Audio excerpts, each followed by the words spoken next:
Salam sejahtera untuk kita semua. Shalom.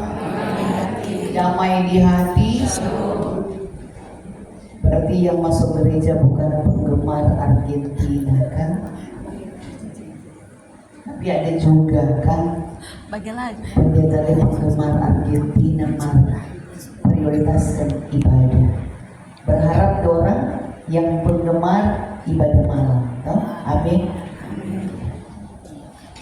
Saudara-saudara yang dikasihi Tuhan, kitab 1 Tawarik ditulis untuk membangkitkan kembali identitas umat Allah setelah mereka melewati masa pembuangan. Penulis menunjukkan bahwa sejarah Israel bukan terutama tentang keberhasilan manusia, melainkan tentang kesetiaan Tuhan terhadap perjanjian. Karena itu pada pasal 29 merupakan penutup kehidupan Daud. Walaupun ia tidak diizinkan untuk membangun bait Allah, tapi ia mempersiapkan seluruh kebutuhan pembangunan dan memimpin bangsa itu menjadi memuji Tuhan. Doa Daud menjadi klimaks teologis yang menegaskan bahwa seluruh persembahan berasal dari Allah sendiri karena dialah sumber segala sesuatu. Mari kita lihat di ayat 10. Daud memulai dalam doanya dengan pujian. Terpujilah Engkau ya Tuhan Allahnya Bapa kami Israel, dari selama-lamanya sampai selama-lamanya. Ia tidak memulai dengan membicarakan persembahan, melainkan dengan meninggikan pribadi Allah. Dan hal ini menunjukkan bahwa penyembahan selalu berpusat kepada Allah dan bukan kepada manusia ataupun pemberi persembahan. Di ayat 11 Daud menyatakan bahwa kebesaran, kejayaan, kemuliaan, kemenangan dan keagungan adalah milik Tuhan. Bahkan ia menambahkan bahwa segala yang ada di langit dan di bumi adalah kepunyaannya. Pernyataan ini merupakan sebuah pengakuan terhadap kedaulatan Allah yang absolut. Tidak ada satu bidang kehidupan yang berdiri di luar pemerintahan Allah. Sehingga di ayat 12 menjadi pusat tema bacaan kita, mengatakan bahwa sebab kekayaan dan kemuliaan berasal daripadamu. Daud tidak berkata bahwa kekayaan berasal dari kerja keras manusia. Ia juga tidak mengabaikan usaha manusia, tetapi menempatkan seluruh kemampuan bekerja semata-mata sebagai anugerah Allah yang luar biasa dalam hidup manusia. Karena itu, orang manusia bisa menanam, orang manusia bisa berdagang, orang manusia bisa memimpin, dan orang manusia bisa membangun usaha.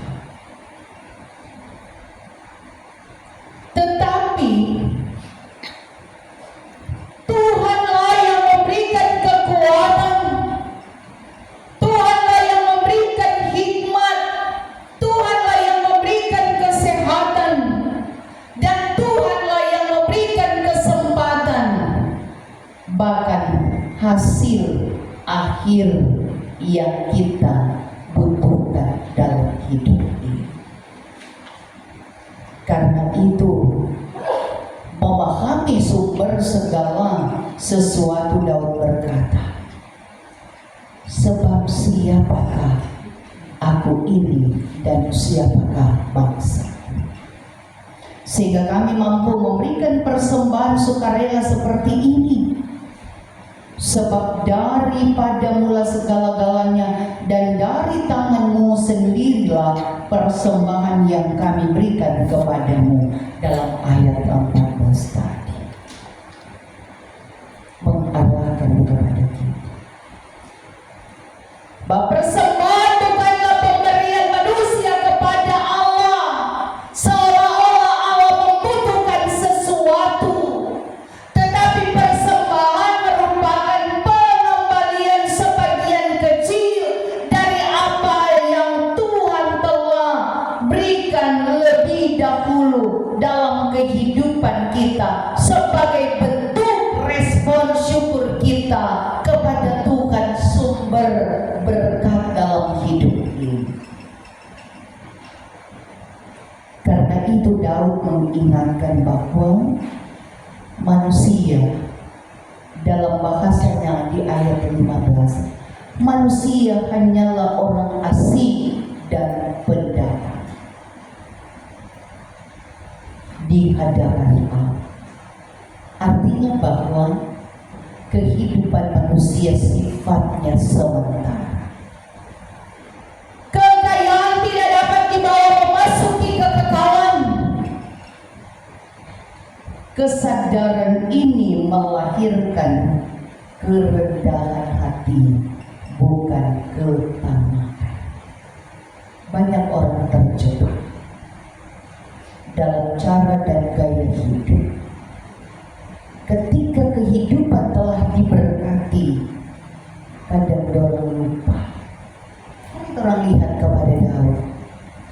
Ketika orang sudah diberkati Tuhan, milikilah kerendahan hati sambil bertanya, Tuhan, siapakah aku ini?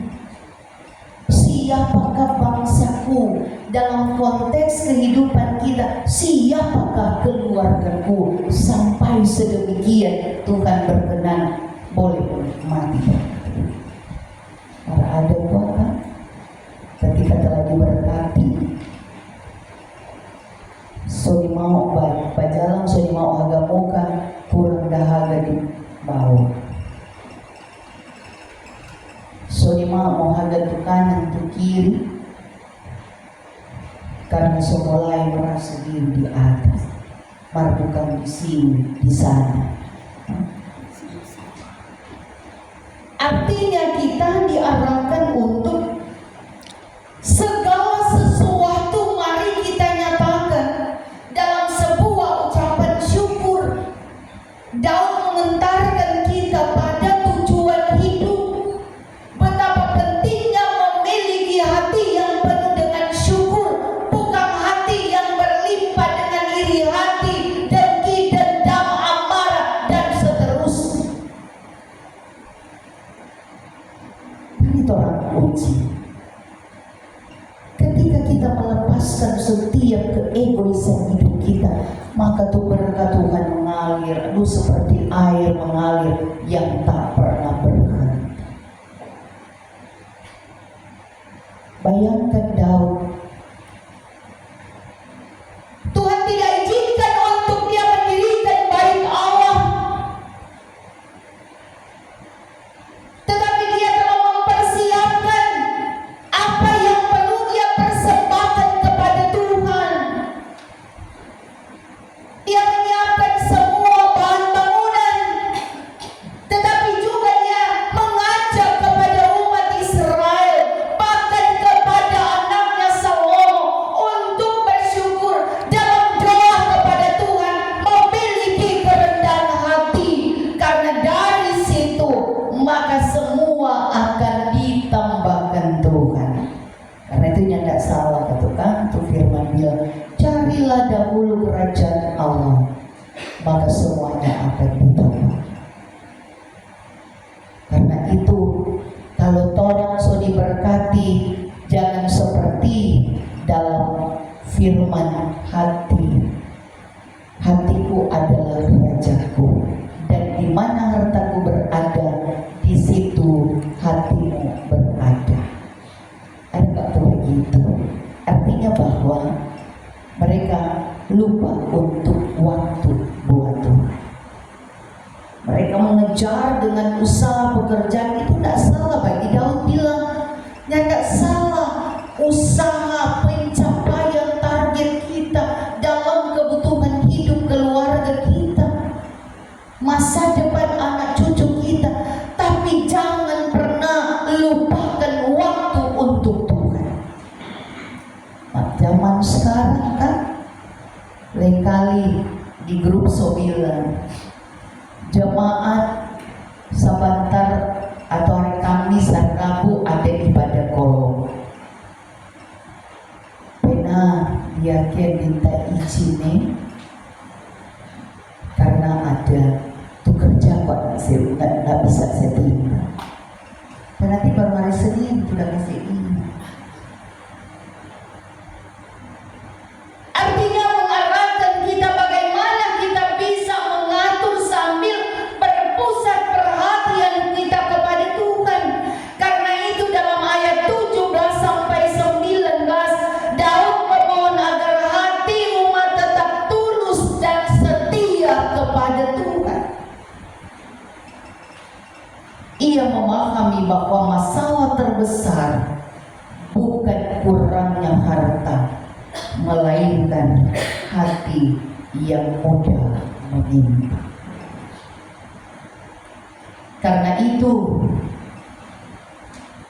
Daud pun berdoa agar Salomo memimpin dengan ketaatan yang penuh di dalam Tuhan. Baik Allah yang megah tidak akan berarti apabila hati umat jauh dari Tuhan. Dengan demikian, pusat perhatian doa kita bukanlah pada sebuah gedung, melainkan pada sebuah hati nurani yang memiliki kehidupan yang dianugerahkan oleh Allah dengan kasih. Karena itu, tradisi reformat menegaskan bahwa Allah adalah pencipta sekaligus pemelihara seluruh ciptaan. Tidak ada keberhasilan yang berdiri di luar penyelenggaraan Tuhan. Manusia hanyalah pengelola atas karunia Allah dan bukan pemilik mutlak.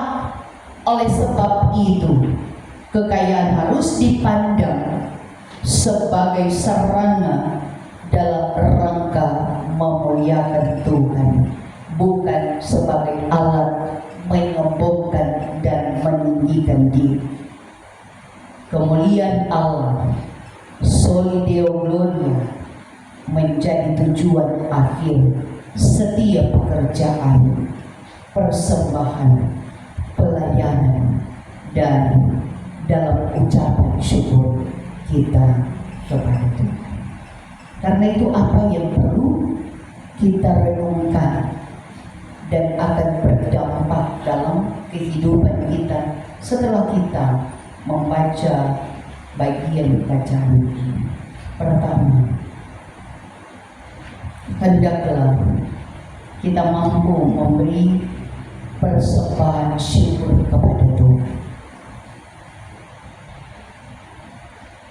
lewat tubuh kita, tetapi juga dengan hasil berkat yang sudah Tuhan beri, tanpa harus menghitung berapa yang harus kami berikan, tetapi berilah dengan tulus, maka Tuhan juga tetap terus memperhitungkan itu, dan Dia akan memberi apa yang menjadi bagian dalam kehidupan kita. Kedua, kekayaan adalah mandat pelayanan, bukan sebuah tujuan hidup. Karena itu, Janganlah kita seperti orang kaya yang bodoh, menimbun hasil panennya tanpa memikirkan Allah dan sesama. Tetapi sebaliknya, Daud menggunakan seluruh kekayaannya untuk mempersiapkan dalam kebutuhan membangun bait Allah. Kita sebagai gereja masa kini dipanggil Tuhan untuk boleh memakai berkat bagi pelayanan, bagi pendidikan, bagi diakoni, bagi misi, tapi juga bagi pemberdayaan ekonomi jemaat, bahkan pun dalam semua kebutuhan. Karena itu mau kasih ingat bagi jemaat Maranatha Karame, lihatlah sekolah kita SD 2030 anak. Kalau ada anak cucu yang akan masuk sekolah, mari orang kembangkan. Itu adalah bagian pelayanan. Orang diberi kesempatan untuk membawa anak cucu kita dalam dunia pendidikan dengan tidak dipungut biaya. Kalau di luar sana kan perlu 1 bulan segini. Tapi rupanya memang orang masih cinta itu pengeluaran dengan juta kan? Dia mau cinta tuh sekolah sendiri. Walaupun memang orang butuh perhatian dalam tanggung jawab ini, karena itu dikatakan bahwa ternyata gereja kita ini adalah bagian menyatakan berkat dalam pelayanan dan pendidikan. Dan karena itu lakukanlah demi kelangsungan kehidupan bersama dalam kemajuan tahap demi tahap di tengah jemaat Maranatha. Dan ketiga, persembahan yang berkenan adalah berasal dari hati yang lebih dahulu dipersembahkan kepada Allah.